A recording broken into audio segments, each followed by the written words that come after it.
ചെയ്യാൻ പറ്റിയില്ല. എനിക്കൊന്നും ചെയ്യാൻ പറ്റിയില്ല. കഷ്ടപ്പെട്ട് ഞാൻ ഉണ്ടാക്കിയ സാമ്രാജ്യം തകർന്നു വീഴാൻ ഞാൻ അനുവദിക്കില്ല. ചാകണം അവൻ, ചത്തൊടുങ്ങണം അവൻ. ഈ കൽക്കട്ടയിലെ രാജാവ് ഞാൻ മാത്രമായിരിക്കണം. ജനങ്ങളെ സംഘടിപ്പിച്ച് ഫാക്ടറി അടുത്തേക്ക് പോയിക്കൊണ്ടിരിക്കുക.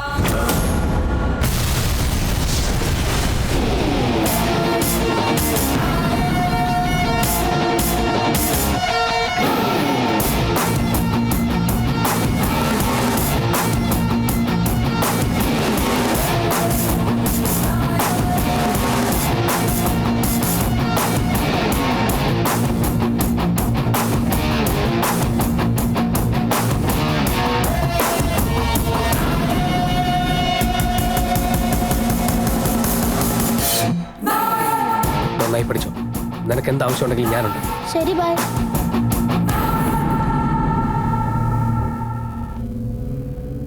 ഇത്ര വലിയൊരു തോൽവി ഇതുവരെ എന്റെ ജീവിതത്തിൽ ഉണ്ടായിട്ടില്ല. അവനെ തുണ്ടമാക്കി വെട്ടി കൊല്ലണം.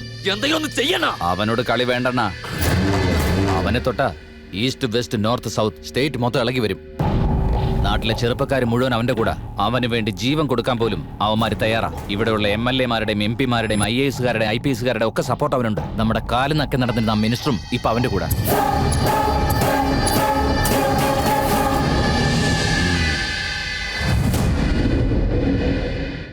കൽക്കട്ടയുടെ എല്ലാ പ്രദേശങ്ങളിലും മുഴങ്ങിക്കേൾക്കുന്ന ഒരേ ഒരു പേര് നായക്. വ്യഭിചാരത്തിനു വേണ്ടി വിദേശത്തേക്ക് കയറ്റി അയക്കാൻ ശ്രമിച്ച പെൺകുട്ടികളെ രക്ഷിച്ചത് വഴി നായക് കൽക്കട്ടയുടെ ഹീറോ ആയി മാറിയിരിക്കുന്നു. മാത്രമല്ല, വിദേശത്ത് കുടുങ്ങിപ്പോയ മറ്റനേകം പെൺകുട്ടികളെ നായകന്റെ നേതൃത്വത്തിൽ തിരിച്ചേ കൊണ്ടുവന്നുകൊണ്ടിരിക്കുന്നു.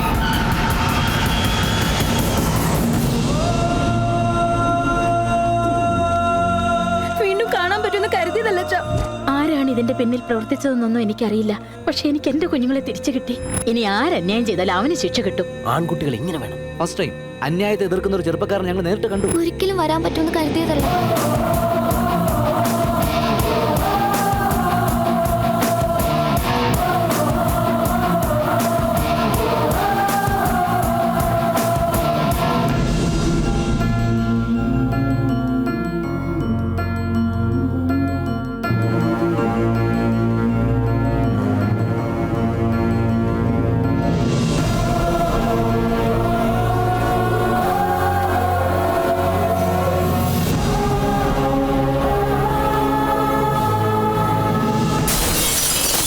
പട്ടിയുടെ പോലെ നമുക്ക് ഇതിലൊന്നും ചെയ്യാൻ കഴിഞ്ഞില്ലല്ലോ ഭയ്യ.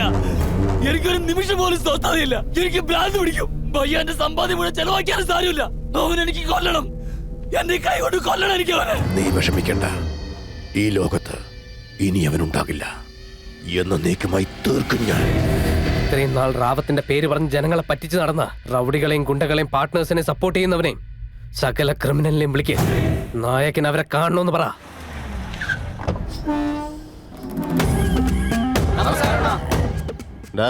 സിറ്റിയിലുള്ള റൗഡികളും ഗുണ്ടകളും മൊത്തം കുരുപ്പുകളും കൂടെ ഉണ്ടല്ലോടാ. എന്റെ ചേട്ടാ, ഇത്രയും നാള് റാവത്ത് ബായുടെ പുറകെ വാലാട്ടി നടന്നതല്ലേ. പെട്ടെന്ന് കാലം മാറിയാലേ അവിടെ 8ന്റെ പണി കിട്ടും. എടാ, അത്യാവശ്യം ബാലം വലിച്ചും കുതികാല് വെട്ടിയൊക്കെ നിന്നാലേ നമ്മുടെ കാര്യത്തിന് ഒരു മെച്ചം ഉണ്ടാവും. ഇതൊക്കെ പറഞ്ഞു തരണോ? വേടാ, എന്താടാ ഇവിടെ തന്നെ നിന്ന് കളഞ്ഞത്? എല്ലാരോടും വെയിറ്റ് ചെയ്യാൻ പറഞ്ഞേക്ക്. അവന്മാരെ ആള് വന്ന് വിളിക്കുമ്പോ 1 by 1 ആയിട്ട് അകത്ത് പോണം. ഓഹോ, 1 by 1 ആയിട്ട് വിളിക്കുന്നത് ഒരാളറിയാതെ മറ്റൊരാളുമായിട്ട് പേഴ്സണൽ ആയിട്ട് പേഴ്സന്റേജിന്റെ കാര്യം സംസാരിക്കാനായിരിക്കും. അതെന്താന്നറിയില്ല, അകത്തുനിന്ന് അടി കിട്ടുമെന്നുള്ള പേടിയുണ്ട്. നിങ്ങൾക്ക് മാത്രമല്ല അണ്ണനോ പേടിയുണ്ട്.